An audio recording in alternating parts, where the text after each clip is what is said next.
the San Diego County Community College Football Report. I'm Ramon Scott, and I'm joined by Dave Dickens of EastCountySports.com.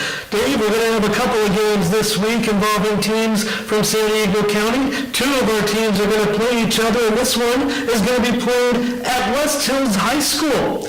The Southwestern Jaguars are going to come in and meet the Grossmont Griffins. Grossmont's the designated home team in this one. They play their home games right now at Grossmont High School, undergoing renovations at Grossmont College, but for this week they're going to have to play the game in Santee on the blue turf at West Hills. Southwestern, they're still stinging off a 39-20 loss at home against Saddleback. Jerome Johnson, the former Valhalla High running back, scored 3 touchdowns for the Gauchos. And Grossmont, they lost at Riverside. They were actually leading the game. Jarius Burnett scored a touchdown to give Grossmont the lead, but Grossmont ended up losing big to Riverside. This week, Dave, it's going to be the Jaguars and the Griffins. It's kind of our game of the year, so to speak, but it's not going to quite live up to the hype, but it's still our game. Yeah, it is, and typically, and Ed Carberry said, Coach Ed Carberry of the Jaguars talked about it early in the season that, that was typically the rivalry. They were usually playing up at the same, with the same potential. Unfortunately, due to injury, due to many variables, Grossmont has just definitely had a tough season, in particular going through quarterbacks. This is what their 4th and 5th quarterback that they're playing with, so that's going to be tough within itself.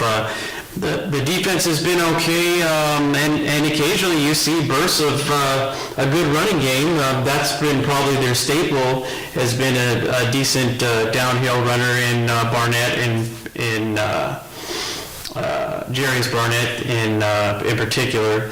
But I think they're also going to have an angry, vengeful Jaguars team coming in after that, like you mentioned before, that stinger against Saddleback. So this one, hopefully it is a back and forth game, and hopefully it'll be a comparable, maybe a 7-point game. But in reality, I'm going to have to go with definitely the Jaguars, at least by 3 touchdowns. Yeah, so things broke down a little bit offensively for the Jaguars last week in the second half. A little bit of breakdown on the offensive side. Have to shore that up and see what we can do to get the Jaguars back on track. But at least they'll be in position to get this victory over Grossmont. I've got the Jaguars by at least 3 touchdowns. Dave, San Diego Mesa is going to travel to take on the Cerritos Falcons. And Dave, Mesa was trashing turnovers into the bin last week, having a great time, but the Wildcats took a 51-44 win with a touchdown with just seconds remaining. San Diego Mesa quarterback Jake Dunaway, he was the National Division Player of the Week for this past week's games. He passed for 464 yards and 4 touchdowns, and also scored an additional touchdown, and the Olympians lost to El Camino. Dunaway had given the Olympians a 44-36 lead on a 17-yard touchdown with 8:19 left in the game. But the visiting Warriors scored 2 touchdowns in the game's final 3 minutes and 22 seconds, including the game winner on a pass with just 15 seconds or so remaining in what turned out to be a wild back and forth second half. You saw it. It was great. So it was incredible. It was what a game. I had happened to leave the game close to halftime, the Saddleback and Southwestern game, so I decided, okay, it's time to head over to Mesa. And it was I think Mesa was winning 17-3 or something, and to that effect. And when I got there at the end of the third quarter, I'm telling you, when I got there, Pacheco just made an interception for Mesa, ran it back. As soon as I heard that, I got on the field. I'm already making my notes. I'm taking my video. And then next thing you know, it's back and forth, like as you mentioned before. And these two teams were going at it, and talk about some hits, some turnovers, and as you mentioned before, famous trash can came out. I don't know if they watched a little bit of Last Chance University or something like that, but they bring those trash cans out every time for a turnover. So they brought them out. They were beat up pretty good. So, but definitely one of the more entertaining games of the season. Both sides had some pretty loud fans as well.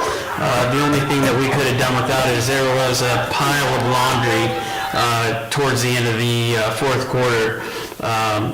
Just a lot of emotion on both sides, and some of those, I think there was, I don't have the exact number, there might have been 52 flags altogether between the two teams. Goodness. So a lot of laundry, and I think that's what Coach Watkins was referring to, that he didn't like the end result, but it's those penalties that shouldn't be happening, especially towards the end of the game. No wonder you could make it all the way from Chula Vista to San Diego Mesa and leaving at halftime and the game's still going. I mean, that's a ridiculous amount of penalties.